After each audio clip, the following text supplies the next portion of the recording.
One night in December of 2011, a man sat alone in a dimly lit room, his face illuminated only by the harsh blue glow of his computer monitor.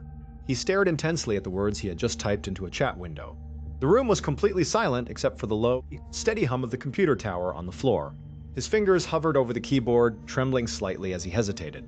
He was about to hit send and share his darkest, most terrifying secret with someone he had only ever talked to online, a person he had never actually met in real life. It was the kind of secret that possessed the power to completely destroy his life. He knew that sending this message was probably a massive mistake, a decision that he could never take back once the letters flashed across the other person's screen. But the crushing weight of the loneliness and the relentless guilt he had been carrying around for over a year had finally become completely unbearable. It was eating him alive from the inside out. He felt a desperate, suffocating need to tell someone, anyone, just to relieve a fraction of the pressure in his chest. And so, after a very long, painful pause, he reached his hand up, placed his finger on the keyboard, and he hit send. But before we get into the details of today's story, if you are a fan of the strange, dark, and mysterious delivered in story format, then you have come to the right place, because that is all we do, and we upload new episodes multiple times every single week. So, if that is of interest to you, please invite the like button to come deep-sea fishing with you, but do not tell them that they are going to be used as the bait. Also, please subscribe to our channel and turn on all notifications so you do not miss any of our weekly uploads. Now, let us get straight into today's story. On the afternoon of Wednesday, November 17, 2010, a 54-year-old woman named Diane Zeleleski pulled her car into her driveway in Union Township, New Jersey. This was a very quiet, idyllic little suburb located just outside of New York City. The neighborhood was the kind of place where the lawns were perfectly manicured, the streets were lined with beautiful mature trees, and neighbors regularly waved to one another from their front porches. It felt incredibly safe and peaceful. Diane was just about to turn off the ignition, gather up her belongings, and head inside her warm house when her cell phone, which was buried deep inside her purse on the passenger seat, began to ring. She reached over, unzipped her bag, and retrieved her phone. She looked at the caller ID and saw that it was her sister-in-law, Debbie, who was calling. Diane flipped the phone open, placed it to her ear, and said hello. Immediately, Debbie asked her for a quick favor. She explained that she had an important doctor's appointment scheduled for the following day, and she was wondering if Diane would be free to drive her there. Diane did not even need to open her calendar to know that her schedule for the next day was completely empty.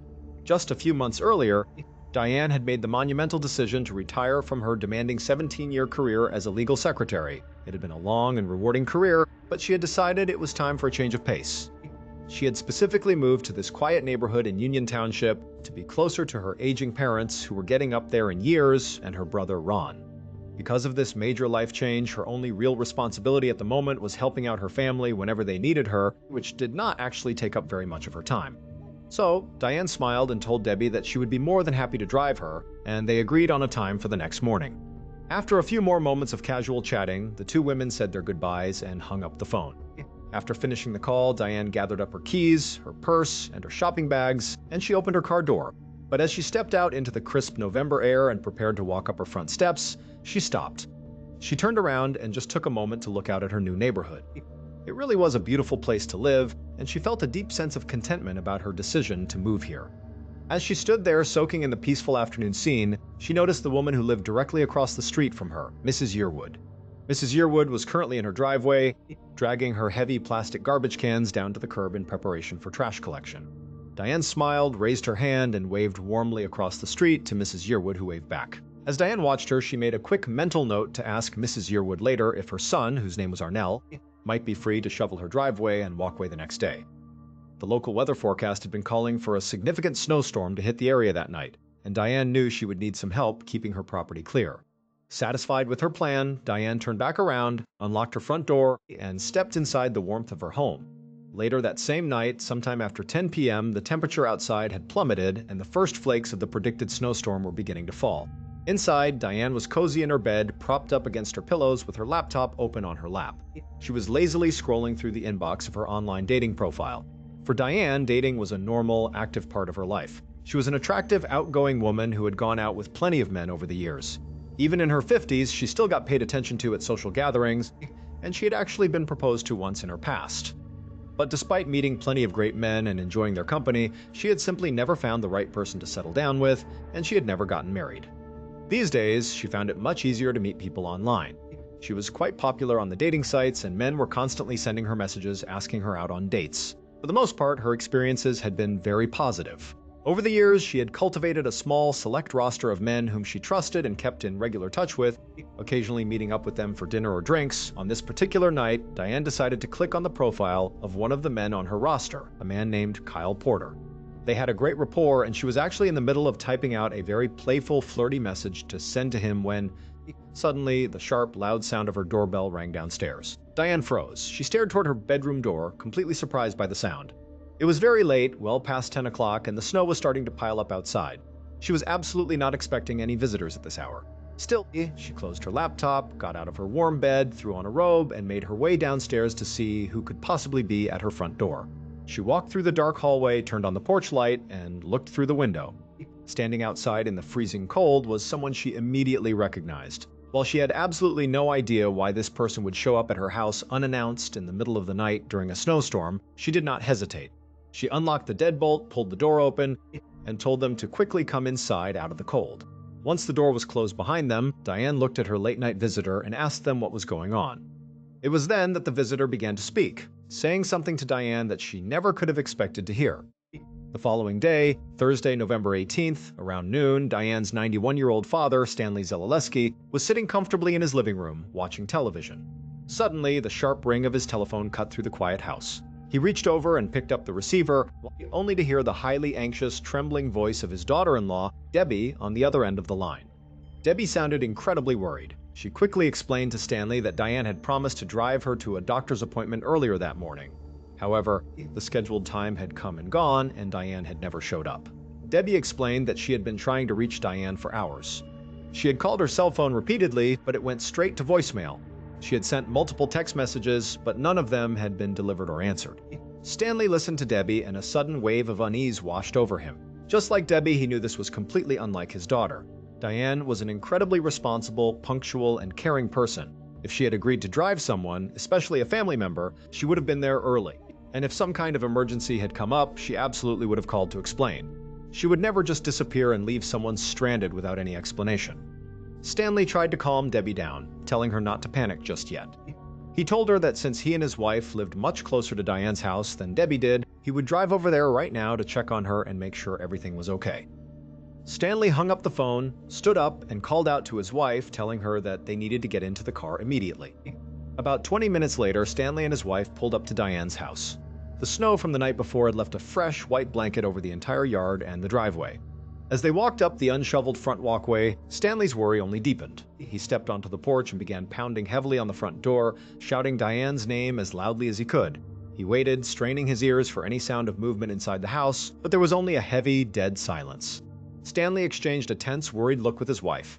He reached down and grabbed the brass door handle, intending to just shake it out of frustration. But to his absolute surprise, when he turned the handle, it rotated easily in his grip. The front door was completely unlocked. Stanley slowly pushed the door open, stepping across the threshold into the small foyer. But the moment his eyes adjusted to the indoor light, he froze. His breath caught in his throat, and a wave of pure, cold dread washed over him. The entire ground of the foyer, which should have been clean and neat, was covered in a massive, horrific pool of bright red blood. It was splattered up against the walls and smeared across the floor.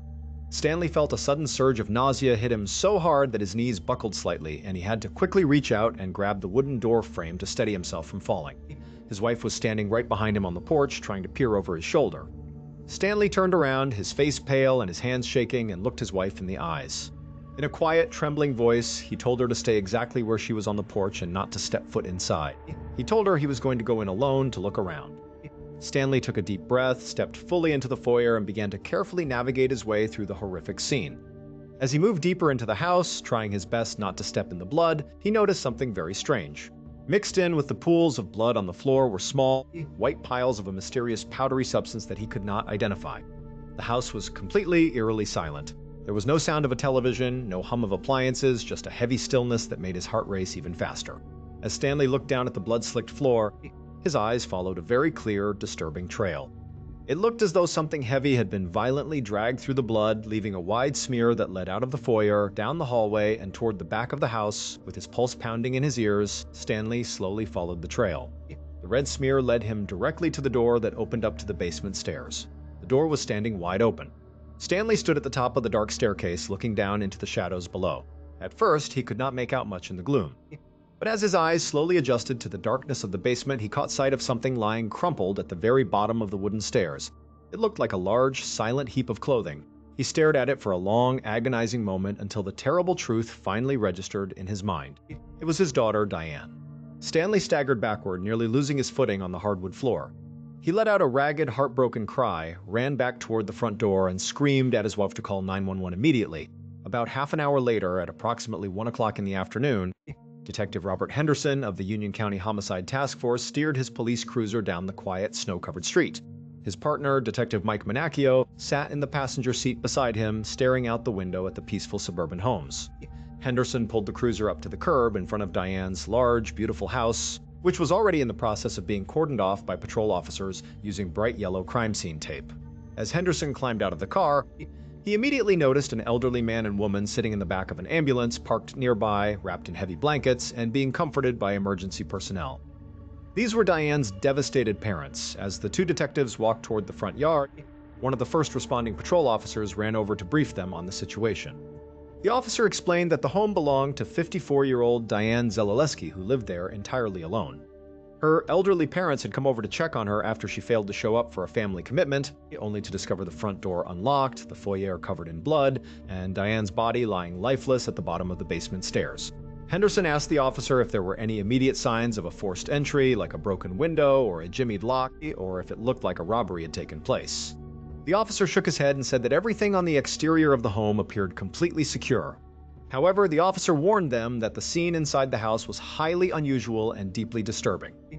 He explained that it appeared as though the killer, after committing the murder, had remained inside the home for a significant amount of time. They had apparently gone through the entire house, making a deliberate effort to both clean up the blood and contaminate the crime scene in order to make it as difficult as possible for forensic investigators to gather evidence. When Henderson heard this, he raised an eyebrow and looked at his partner. In his years of working homicide cases, he knew that the vast majority of killers wanted to get as far away from the crime scene as humanly possible, as quickly as possible. The idea of a killer lingering inside a house with a victim's body to meticulously clean up was highly unusual, and it suggested a chilling level of calmness and calculation.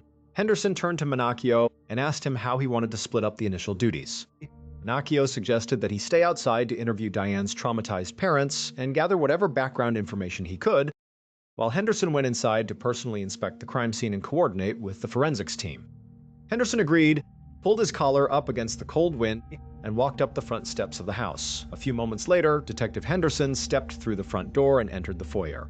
Even with all his experience, the sheer volume of blood painted across the entryway was staggering. There was so much blood pooling on the floor and splattered on the walls that it was immediately obvious the initial violent attack had occurred right here, just steps inside the front door. Henderson also looked down at the floor and observed the strange, white powder that Diane's father had noticed earlier. It was scattered thickly over the bloodstains. Henderson bent down, inspected it closely, and immediately recognized it as chemical retardant powder from a fire extinguisher. He looked around the immediate area but saw absolutely no signs of fire or smoke damage anywhere in the foyer or the hallway. This confirmed the patrol officer's theory. The killer had deliberately taken a fire extinguisher from somewhere in the house and sprayed it over the entire entry area, not to put out a fire, but to contaminate the blood pool and destroy any latent footprints or trace evidence. Henderson stood up and followed the wide, smeared trail of blood that led away from the foyer and toward the back of the house. He walked down the hallway and entered the kitchen. Inside, several forensic technicians were already busy at work. Henderson noticed that one of the technicians was standing over the kitchen sink, which was filled to the brim with warm, soapy water. As Henderson watched, the technician reached into the soapy water, pulled out a thick leather woman's wallet, and set it open on the counter to dry. Henderson walked over, peered inside the wet wallet, and saw Diane's driver's license. This was incredibly bizarre. But then the technician reached back into the soapy water and fished out another item, a plastic television remote control. Henderson stared at the wet remote. It became instantly clear to him what the killer had done. They had deliberately gathered items that they had touched during their time in the house and dumped them into a sink full of dish soap in a highly calculated attempt to wash away any fingerprints or touch DNA. The level of planning was deeply unsettling. Henderson began to wonder what kind of state he would find the victim's body in. If the killer had gone to such extreme lengths to clean up ancillary items like a TV remote, what on earth had they done to the victim herself? After discussing the bizarre scene with the forensic technicians for a few more minutes, Henderson left the kitchen and continued to follow the blood trail. It led him directly to the open basement door. Henderson carefully walked down the wooden stairs into the cool, damp basement. At the bottom of the steps, a forensic photographer was busy taking flash photographs of Diane's body. When Henderson stepped closer to get a look at the victim, he braced himself, but he was still deeply shocked by the sheer horrific violence of the attack. Diane's torso, her neck, and her face were covered in an overwhelming number of deep stab wounds. There were far too many to count. Henderson knelt down and observed severe bruising around her face and neck, along with very clear, unmistakable defensive wounds on her hands and arms. It was obvious that Diane had fought desperately for her life, struggling with everything she had against her attacker. Henderson also noticed that some of Diane's clothing had been partially removed, raising the very real and horrific possibility that she had been sexually assaulted during the encounter. As terrible as that was, Henderson knew that if a sexual assault had occurred, it meant there was a very high probability that the killer had left behind biological evidence that could lead to a DNA profile. But as he leaned in closer to inspect the body, his nostrils were suddenly hit by a very sharp, overpowering chemical odor. He looked around the immediate area on the basement floor and spotted an empty, plastic bottle of household toilet bowl cleaner lying nearby. He realized with a sinking heart that the killer had dragged Diane's body down into this basement and then poured harsh household chemicals directly over her body in yet another deliberate, calculated attempt to destroy any trace DNA or biological evidence. Henderson stood up, feeling a deep sense of frustration. The killer had been incredibly thorough. If they had succeeded in destroying all the physical evidence inside the house, the investigation would be in a very precarious position. Without DNA or fingerprints, they would have to rely almost entirely on circumstantial evidence and witness statements, which are notoriously difficult to build a solid case on. Henderson could only hope that the forensics team could find at least one mistake the killer had made, or that someone in this quiet, tight-knit neighborhood had seen something unusual the night before. 10 minutes later, Henderson was walking down the icy concrete sidewalk, the cold air stinging his face as he began canvassing the neighborhood alongside his partner, Detective Manacchio. As they walked from house to house, Manacchio filled Henderson in on the details of the conversation he had just had with Diane's grieving parents. Manacchio explained that Diane was a very social woman who loved her family dearly. She had only recently retired and moved to the area. Her parents also revealed that Diane had an active social life and dated quite frequently, meeting various men primarily through online dating websites. This piece of information immediately caught Henderson's attention. Based on everything he had seen inside the house, he was highly convinced that Diane had been killed by someone she knew and trusted. There were absolutely no signs of forced entry on any of the doors or windows, which strongly suggested that Diane had willingly opened her door and let the killer inside. Furthermore, the fact that the killer felt comfortable enough to spend hours cleaning up the crime scene, washing dishes, and treating the body with chemicals suggested they knew Diane lived completely alone and that no one was expected to come home and interrupt them. The killer had to be someone who was familiar with her routine. Henderson kept these thoughts in mind as they approached the front door of the next house on the block. He knocked, and after a moment, an elderly woman opened the door. Henderson introduced himself and his partner, gently broke the news about the tragedy across the street, and asked if she had noticed anything out of the ordinary the previous afternoon or evening. He asked about unfamiliar cars parked on the street, loud noises, or strange people walking around. The woman was visibly shocked and saddened by the news of her neighbor's death, but after taking a moment to collect herself, she shook her head and said she had not seen or heard anything unusual. However, she did mention that she remembered seeing some neighborhood kids playing outside in the snow in the yard directly across the street from Diane's house yesterday afternoon, suggesting they might have noticed something. A few minutes later, Henderson and Manacchio were standing on the front porch of the house directly across the street from Diane's. The door was opened by a woman in her 50s who introduced herself as Mrs. Yearwood. When Henderson gently explained that they were investigating the murder of Diane Zeleleski, Mrs. Yearwood gasped and placed her hand over her mouth in sheer disbelief. She explained that she did not know Diane incredibly well since Diane had only moved in a few months ago, but she said Diane had always been exceptionally sweet and friendly to her and her family. Mrs. Yearwood mentioned that Diane had even paid her son to help out with some basic chores around her house, like yard work and maintaining the property. Henderson listened closely and then steered the conversation toward the kids playing outside. He told Mrs. Yearwood that a neighbor had mentioned seeing some children playing in her yard the previous day, and he asked if those children were currently home because he wanted to ask them if they had noticed any strange cars or people at Diane's house. Mrs. Yearwood nodded immediately, turned around, and walked into the back of her home. A moment later, she returned to the front door holding the hand of an 11-year-old boy who looked incredibly nervous and intimidated by the presence of two police detectives. Henderson, wanting to make the young boy feel safe, knelt down on the cold porch to bring himself to eye level with the child. He gently placed a hand on the boy's shoulder, smiled, and explained that they were just trying to catch a bad guy who had done something wrong. Henderson then pointed across the street toward Diane's quiet, snow-dusted house and asked the boy if he had seen anyone or any cars over there yesterday afternoon or evening. The boy looked past Henderson's shoulder, staring intently at the house across the street for a brief moment before turning back and slowly shaking his head. He said he had not seen anything at all. Henderson thanked the boy, stood up, and sighed. He felt a familiar knot of frustration tightening in his stomach. With a heavily contaminated crime scene, no physical evidence yet, and now no eyewitnesses, the investigation was off to a deeply discouraging start.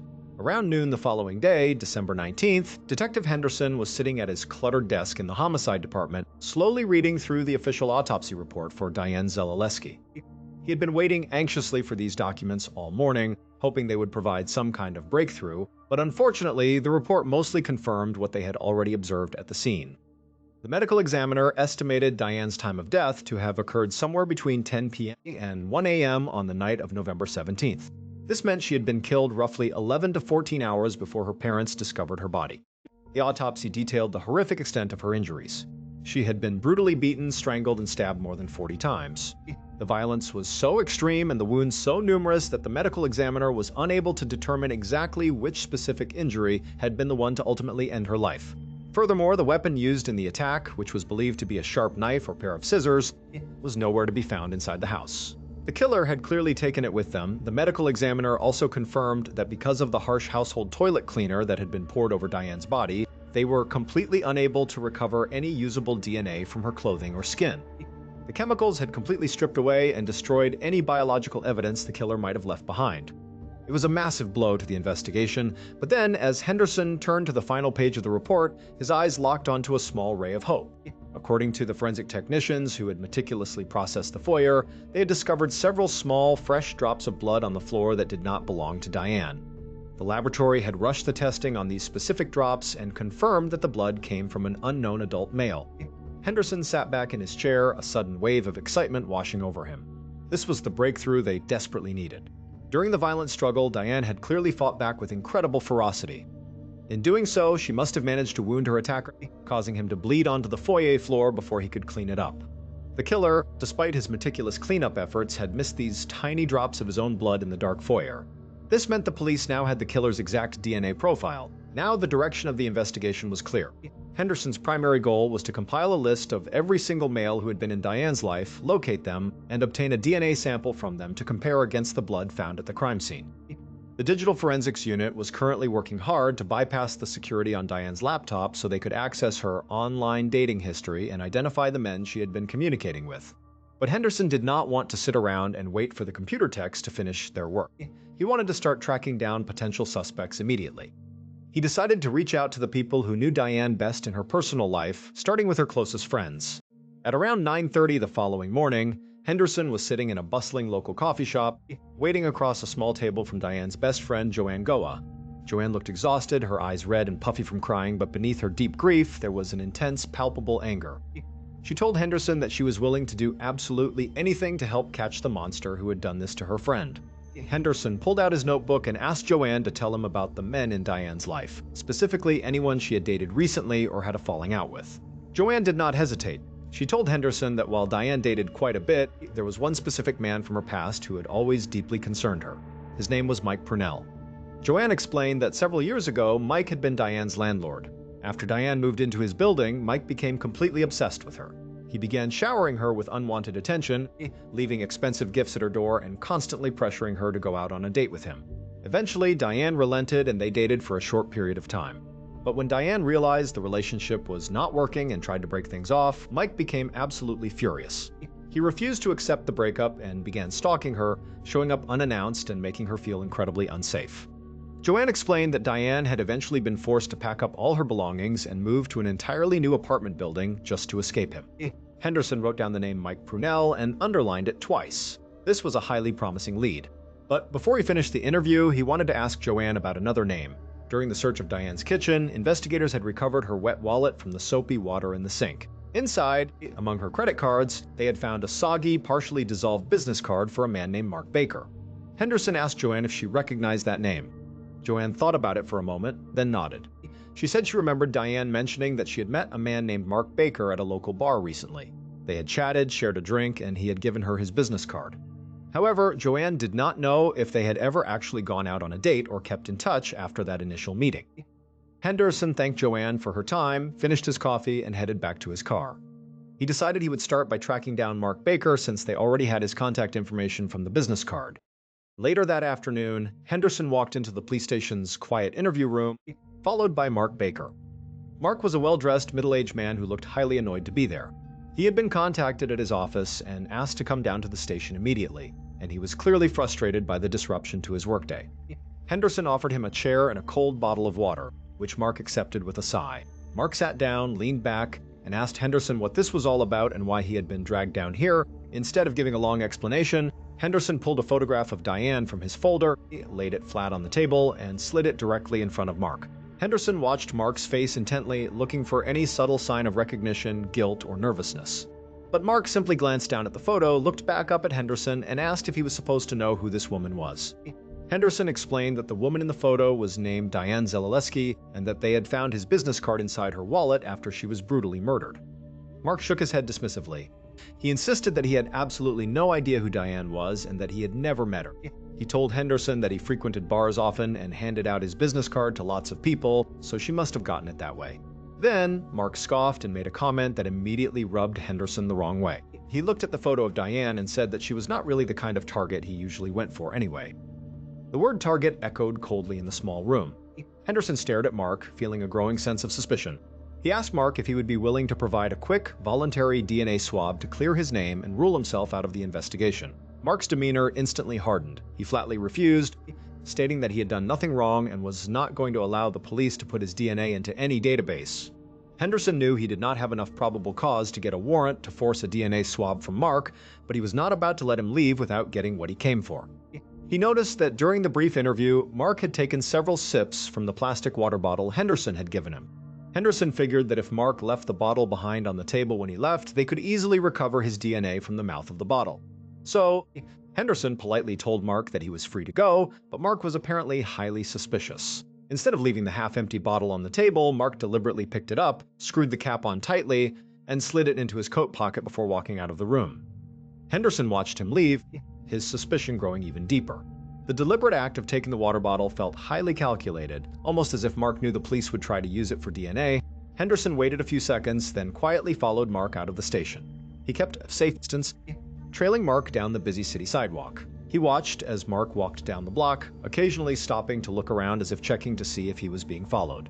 Henderson stepped into the shadow of a storefront, keeping out of sight. Mark finally pulled the plastic water bottle out of his pocket, looked at it, and tossed it into a public trash can on the corner before turning the next intersection and walking away. As soon as Mark was out of sight, Henderson rushed over to the trash can. He pulled on a sterile rubber glove, reached inside, retrieved the water bottle, and carefully placed it into an evidence bag. He immediately headed back to the station to send it directly to the crime lab. By 6 o'clock that evening, Henderson was back at his desk, staring in complete frustration at his computer screen. He had spent the last several hours running comprehensive database searches for the name Mike Prunell, the obsessive ex-boyfriend and former landlord Joanne had warned him about. But the problem was, no matter how many databases he searched, he could not find a single record of anyone named Mike Prunell living in the area, owning property, or having any kind of criminal record. It was as if the man simply did not exist. As Henderson rubbed his tired eyes, his office door opened, and his partner, Detective Manacchio, walked in. Behind him was a middle-aged man who looked incredibly anxious. Manacchio introduced the man as Ron Zeleleski, Diane's brother. Ron explained that he had come down to the station because he wanted to help the investigation in any way he could. Henderson invited Ron to sit down and decided to ask him about the mysterious ex-boyfriend. He asked Ron if he remembered a man named Mike Prunell who used to be Diane's landlord and had dated her briefly. Ron's face immediately darkened, and he nodded. He explained that he knew exactly who Mike was, and that the man had actually approached their elderly father years ago, asking for his blessing to marry Diane. Ron said the entire family had been highly suspicious of Mike from the very beginning because he seemed incredibly shady and untrustworthy. In fact, Ron explained, the reason Henderson couldn't find him in any database was because Mike Prunell was not his real name. He had been using an alias because he had a very long, violent criminal record and did not want people looking into his past. Ron looked at Henderson and revealed that the man's actual legal name was Lou Hard. 2 days later, on November 22nd, Detective Henderson was sitting in the interview room once again, this time facing the man known as Lou Hard. By this point, Henderson had pulled Lou's real criminal file, and what he found was deeply alarming. Lou had an extensive history of violent behavior, including a highly disturbing conviction for a savage domestic violence assault against his ex-wife. The details of that assault were incredibly brutal, involving severe physical beatings. Henderson knew that Diane had also been brutally beaten before she was killed, and the similarity in the level of violence made Lou a primary suspect. At the moment, however, Lou seemed completely unbothered. He was leaning back in his chair, smirking and acting as though being brought into a police station was some kind of highly amusing joke. Henderson decided to test him. He asked Lou where he had been on the afternoon and evening of November 17th. Lou simply shrugged, laughed, and said he had absolutely no idea where he was because it was just a normal day and nothing special had happened to make him remember it. Henderson's expression remained stone cold. He pulled out the photograph of Diane and slid it across the table, watching Lou's face. Lou barely looked at the photo before sliding it back, claiming he had never seen the woman in his life and had no idea who she was. Henderson had heard enough. He stood up, walked to the door, opened it, and called out to Menacchio to bring him the file on Lou Hard. When Menacchio handed him the thick folder, Henderson walked back to the table, slammed it down, and opened it up. He looked Lou dead in the eye and told him that his game was over. He told him he knew his real name was Lou Hard, not Mike Prunell. He told him he knew about his long criminal record, his brutal assault conviction, and the fact that he had literally begged Diane's father for her hand in marriage. The smirk instantly vanished from Lou's face. He sat up straight, his eyes wide with shock as he realized the police knew absolutely everything about his past. He swallowed hard, nodded slowly, and admitted that he did know Diane. He said he had seen the news of her horrific murder on television and had been terrified that the police would blame him because of his past record, which is why he had lied. He swore up and down that he had nothing to do with her death. Henderson told him that if he was telling the truth, he would have no problem proving it. He demanded that Lou provide a DNA sample right then and there. Knowing he was cornered, Lou reluctantly agreed, and Henderson took a swab from the inside of his cheek. At 8 o'clock the following morning, November 23rd, Henderson was at his desk when his phone rang. It was the crime lab. Henderson picked up, expecting the analyst to simply confirm they had received the DNA samples for Mark Baker and Lou Hard. But instead, the analyst explained that they had an urgent update from the digital forensics team. The digital unit had finally managed to crack the security on Diane's laptop, and what they found in her internet browsing history was absolutely chilling. According to the digital logs, someone had been actively using Diane's computer in the hours immediately following her murder, during the exact window when her body was lying at the bottom of the basement stairs. The killer had apparently made themselves completely at home. They had spent a significant amount of time browsing various adult pornography websites. Even more shocking, the killer had accessed Diane's personal financial accounts and attempted to use her credit cards to purchase a brand new MacBook laptop and an iPhone. And the most bizarre part was that the killer had set the delivery address for these expensive items to be sent directly to Diane's home address. Henderson was completely stunned by this. It meant the killer was not only incredibly calm and brazen, but they also fully intended to return to the house in the coming days to collect the packages they had ordered. The analyst also delivered another piece of major news. The digital team had successfully accessed Diane's online dating profile. They had discovered that Diane was incredibly active on the platform, and she had been in communication with dozens and dozens of different men over the past several months. The list of names was massive. Henderson's heart sank slightly as he realized the sheer scale of the task ahead of them. There were so many potential suspects. They would have to track down, interview, and collect DNA samples from every single one of these men to rule them out. The investigation had suddenly become incredibly massive, and they were going to need a lot of time and resources to get through all of it. Around noon on December 2nd, about 2 weeks after Diane's murder, Detective Henderson was sitting in his unmarked police car parked outside a busy office building in Newark, New Jersey.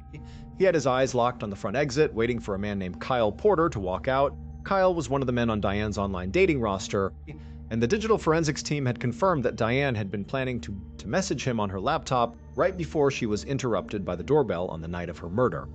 Henderson had already spoken to Kyle over the phone, and during that conversation, Kyle had admitted that he had actually been to Diane's house for a date just a few weeks prior to her death. But what really made Henderson highly suspicious was that when he asked Kyle to come down to the station to provide a voluntary DNA sample to clear his name, Kyle had flatly refused and hung up the phone. Now, Henderson watched as Kyle stepped out of the office building and began walking toward his car in the parking lot.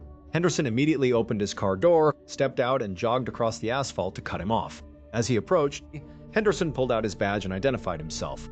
Kyle looked incredibly startled, and for a split second, it looked like he was going to turn and run. Instead, he stopped, looked at his watch, and stammered that he was in a massive rush and was going to be late for an incredibly important business lunch, implying he did not have time to talk. But Henderson had been sitting in his cold car for hours, and he was not going to let Kyle walk away.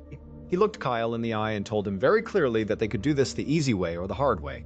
He said Kyle could either cooperate and give him a quick DNA swab right now, or Henderson would go back to the station, obtain a formal warrant, and come back to arrest him in front of his entire office. Kyle's face went completely pale.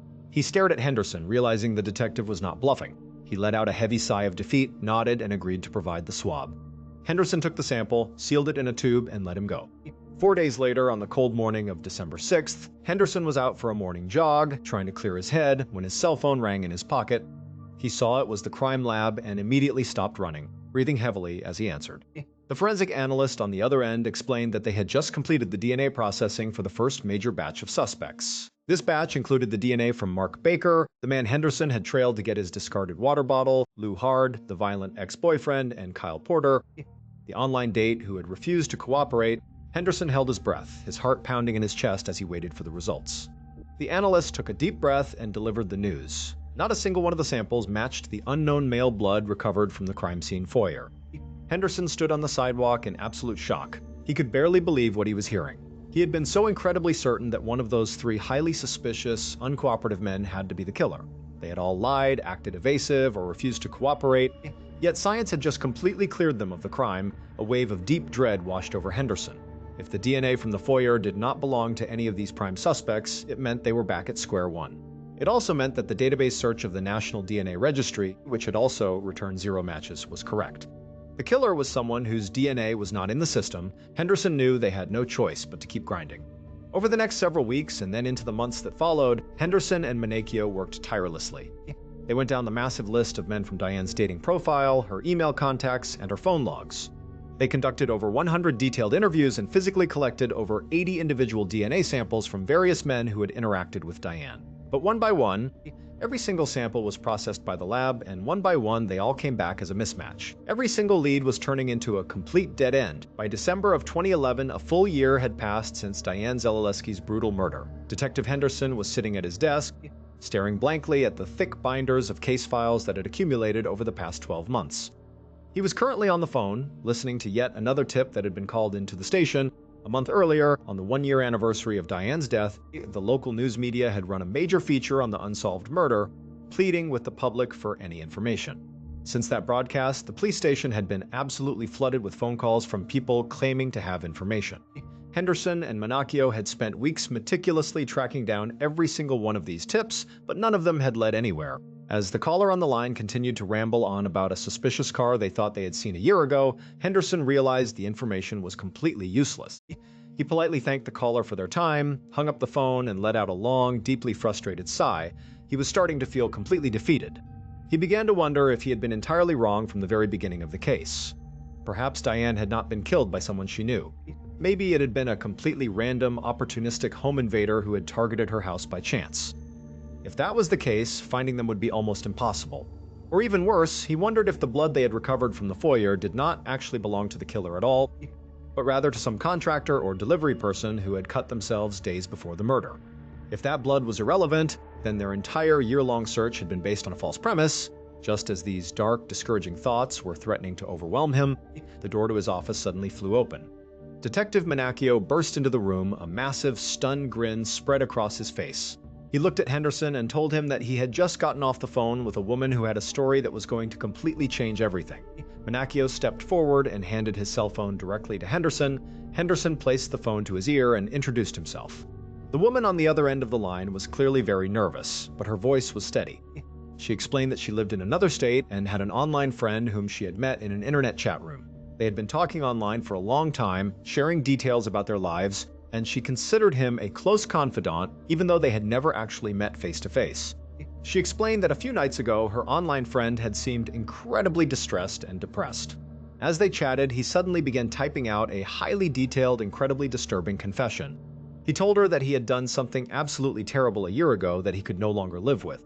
He then explicitly confessed to her that he had brutally murdered Diane Zeleleski inside her home in Union Township, New Jersey. Henderson sat up straight, his pen poised over his notepad. He asked the woman for the name of this online friend. The woman took a deep breath and said his name was Arnell Yearwood. When Henderson heard that name, he froze. A cold shockwave went through his entire body, and his mind raced back to the very first day of the investigation over a year ago. It was like a puzzle piece had suddenly fallen from the sky and fit perfectly into place. He realized with a sickening feeling of horror that on the very first day of the murder investigation, he had made a catastrophic, colossal mistake that had cost them a year of searching. Based on the forensic evidence recovered from the scene, the digital logs, and the eventual full confession, this is the terrifying reality of what actually happened to Diane Zeleleski on the cold night of November 17, 2010. 26-year-old Arnell Yearwood was standing on Diane's front porch, his heart pounding with a mixture of nervous excitement and dark anticipation. He was Mrs. Yearwood's son, and he lived with his mother in the house directly across the street. Over the past few months, since Diane had moved into the neighborhood, Arnell had done several odd chores for her, like raking leaves and maintaining her property. Diane had always been incredibly kind and generous to him, paying him well and treating him with warmth. But over time, Arnell had developed a deep, highly inappropriate obsession with her. On this cold night, as the snow began to fall, he decided he could no longer keep his feelings to himself. He walked across the dark, snowy street and rang her doorbell. When Diane opened the door, she was surprised to see her young neighbor standing on her porch so late at night in the cold. But because she knew him and trusted him as a neighbor, she smiled, opened the door, and invited him into the warm foyer. She asked him if everything was okay. Arnell stepped inside, but instead of explaining a normal emergency, he began to nervously ramble. He blurted out that he had developed intense, romantic, and sexual feelings for her. He began describing the things he wanted to do with her, his words becoming increasingly inappropriate and intense. Diane was completely shocked and deeply uncomfortable. She immediately cut him off, speaking in a firm, serious tone. She told Arnell that his comments were completely inappropriate, that she was not interested, and that he needed to leave her house immediately. But Arnell did not leave. Instead, the sudden rejection triggered a wave of intense, violent anger inside of him. He refused to walk out the door, and they began to argue loudly in the foyer. As Diane raised her voice, telling him again to get out, Arnell completely lost control. His eyes scanned the small table next to the front door, and he spotted a pair of sharp household scissors. He lunged forward, grabbed the scissors, and began violently stabbing Diane in the chest and neck. But Diane did not slide down without a fight. She fought back with incredible, desperate strength, thrashing her arms, kicking and screaming.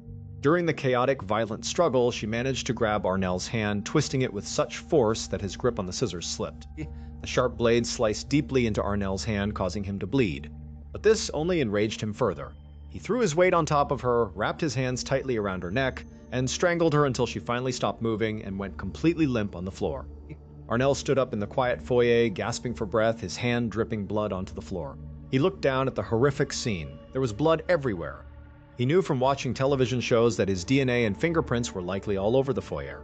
But he also knew that Diane lived entirely alone, that her driveway was covered in fresh snow, and that no one was expected to come to her house for a very long time. He realized he had all the time in the world to clean up the mess. He began by grabbing Diane's body and dragging her down the hallway to the basement stairs, eventually dumping her crumpled body at the bottom. He then retrieved a bottle of toilet cleaner from the bathroom and poured the harsh chemicals over her body to dissolve any potential DNA evidence. After that, Arnell walked back upstairs. He stripped off his heavily blood-soaked clothing, threw them into Diane's washing machine, and started a load of laundry. While he waited for his clothes to wash and dry, Arnell made himself completely at home in the house of the woman he had just murdered. He took a long, warm shower to wash the blood off his body. He went into her kitchen, boiled water, and cooked himself a bowl of pasta, which he ate. He then went upstairs to her bedroom, opened her laptop, and spent time browsing adult pornography websites. While online, he decided to use her saved credit card information to order himself a brand new MacBook and an iPhone, setting the delivery address to Diane's house, fully intending to walk back across the street in a few days to steal the packages off her porch. Once his clothes were completely clean and dry, he put them back on. He gathered the items he had handled during his stay, including Diane's wallet and the TV remote, and placed them in a sink full of soapy dishwater to wash away any fingerprints. Finally, he took a fire extinguisher from under the kitchen sink and sprayed the white chemical powder over the entire foyer to contaminate any remaining footprints or trace evidence. Sometime in the early morning hours, Arnell casually walked out of Diane's front door, stepped into the falling snow, walked directly across the street, and entered his mother's house to go to sleep. The catastrophic mistake that Detective Henderson had made occurred on the very first day of the investigation during the neighborhood canvass. When Mrs. Yearwood had mentioned that her son did chores for Diane, Henderson had immediately wanted to speak with him. But when Mrs. Yearwood went into the back of her house, she returned holding the hand of an 11-year-old boy. Because Mrs. Yearwood was older, Henderson had mistakenly assumed that this 11-year-old boy was her son, the one who did chores. He had spoken to the child, realized he was completely innocent, and completely crossed the Yearwood son off his list of suspects. What Henderson had failed to realize was that the 11-year-old boy was actually Mrs. Yearwood's grandson. Her actual son was 26-year-old Arnell Yearwood, who had been hiding in the back bedroom of the house the entire time the detectives were on the porch. Because of this simple, unclarified assumption, Arnell's name was never run through any databases, and he was never asked to provide a DNA sample during the entire year-long investigation. He had lived directly across the street from the crime scene the entire time, watching the police come and go, believing he had committed the perfect crime. Following the tip from his online confidant, police quickly obtained a warrant and arrested Arnell Yearwood on April 7, 2012. When investigators took a DNA sample from him, it was a perfect, undeniable match to the male blood drops recovered from the foyer floor. Faced with the overwhelming scientific evidence, Arnell broke down and fully confessed to the horrific murder of Diane Zeleleski.